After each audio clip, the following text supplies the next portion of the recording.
As Hurricane Ida roared ashore in South Louisiana, its storm surge engulfed Queen Bess Island, one of the favorite nesting spots of brown pelicans.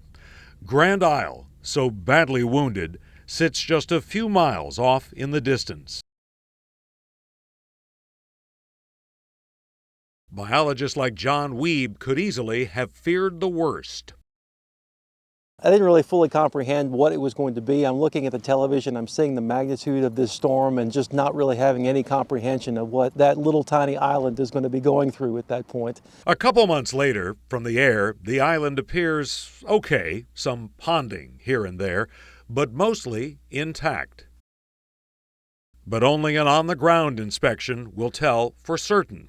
We tag along as state biologists and project managers visit Queen Bess for the first time since the storm. The storm surge appears to have created a little bit of a scour hole just on the inside of the rock containment dike. Their mission, find out how severe a blow Ida delivered. Each spring, several thousand birds raise the next generation here.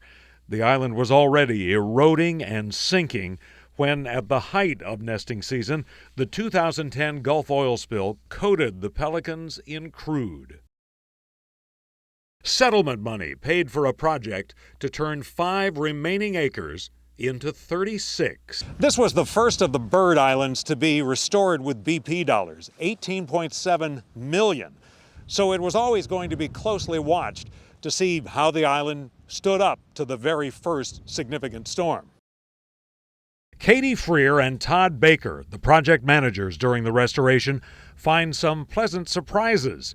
Breakwaters on the island's south side were designed to give young birds a place to rest, sort of a kiddie pool for pelicans. They really weren't designed to protect the island, but that's in fact what they've done. Areas behind those breakwaters suffered less damage as the rocks knocked down the surge. That's not to say everything is perfect. The storm exposed a fabric material that had been placed under limestone. For now, they leave it, figuring the birds will probably nest right on top of it. Ida gouged out holes where pools of water could lead to erosion.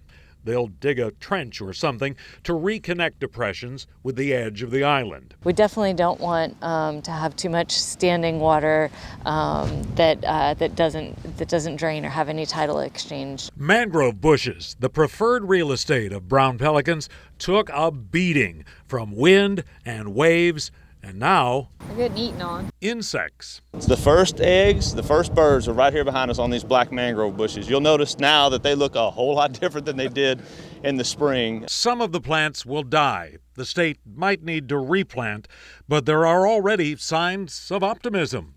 New growth. And considering the size the storm went through and what the island looks like, it held together very well. If this were a house, it wouldn't be a rebuild, it'd be just a few shingles kind of thing? It would be a few shingles, maybe a little siding, maybe replace the steps that go downstairs. Honestly, I think we've created a pretty fantastic island. And maybe the best part of the story. The hurricane came late enough in the nesting season that this year's youngsters were old enough to simply fly away. On Queen Bess Island, John Snell, Fox 8 Local First.